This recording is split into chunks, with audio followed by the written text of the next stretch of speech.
Buenas tardes, profesor, compañeros. Mi nombre es Oscar Quevedo, de la carrera de Administración de Empresas. Hoy voy a hablar un poquito acerca de la partida doble. No hay deudor sin acreedor, ni acreedor sin deudor. Para entender un poco mejor, debemos irnos a la historia y cómo y por qué se le considera a Lucas Pacioli el padre de la contabilidad, ya que fue quien aplicó y explicó un sistema de administración contable llamado partida doble. Él no fue el inventor, sino que fue quien aplicó esta operación.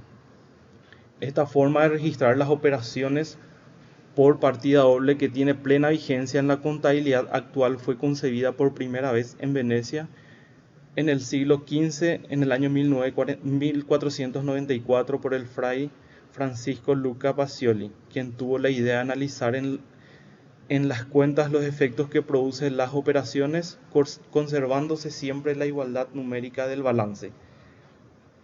Lucas Pacioli se percató de la necesidad de lograr precisión, por lo que ideó la cuenta T de dos columnas y aplicó el concepto algebraico A es igual a P más Pn, el mismo que ha resultado hasta la fecha de gran importancia para disminuir los errores en el proceso de contabilización de las operaciones empresariales. La idea fundamental de Lucas Pacioli fue lograr que todas las operaciones conduzcan a la formulación de cuentas. Para la ley de la partida doble tiene unos principios fundamentales que son: no hay deudor sin acreedor ni acreedor sin deudor. La persona o cuenta que recibe debe a la persona o cuenta que entrega. Todo lo que entra debe a lo que sale. Toda entrada debe ser equivalente a la salida. Todas las cosas deben salir con la misma denominación o cuenta con que entraron. En este caso, por ejemplo, siempre el efectivo es caja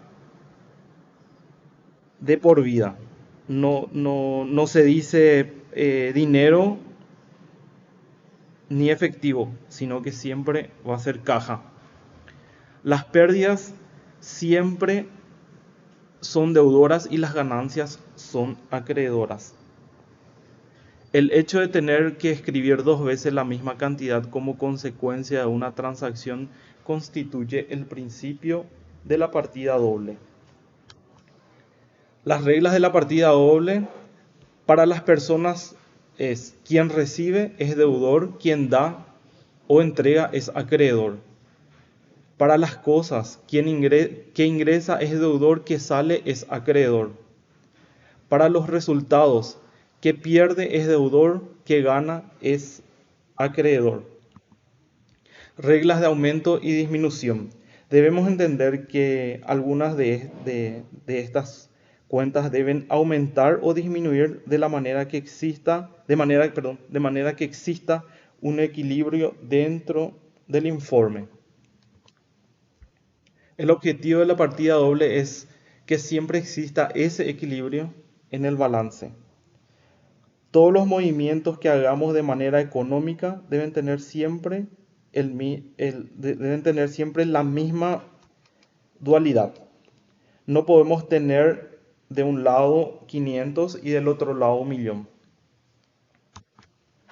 Las reglas del aumento y la disminución, en este caso, se debe cargar o debitar cuando aumenta el activo, cuando disminuye el pasivo, cuando disminuye el patrimonio neto. Se debe abonar o acreditar cuando disminuye el activo, cuando aumenta el pasivo y cuando aumenta el patrimonio neto. Son dos puntos que debemos tener en cuenta, que en el primero se debe cargar y en el segundo se debe abonar. Acá tenemos un ejemplo.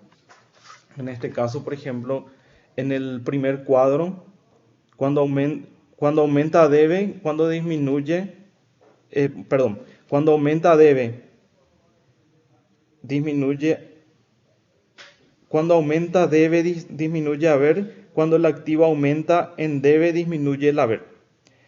Siempre debe haber esta contrapartida. En este ejemplo, por ejemplo, tenemos como que el mobiliario de oficina es lo que yo compro en este caso, por ejemplo, analizando desde mi perspectiva, ingresa, entra para mí el mobiliario, para mi oficina, y sale para mi banco, que es a quien yo le voy a pagar con la tarjeta de crédito que yo aboné el mobiliario en el comercio.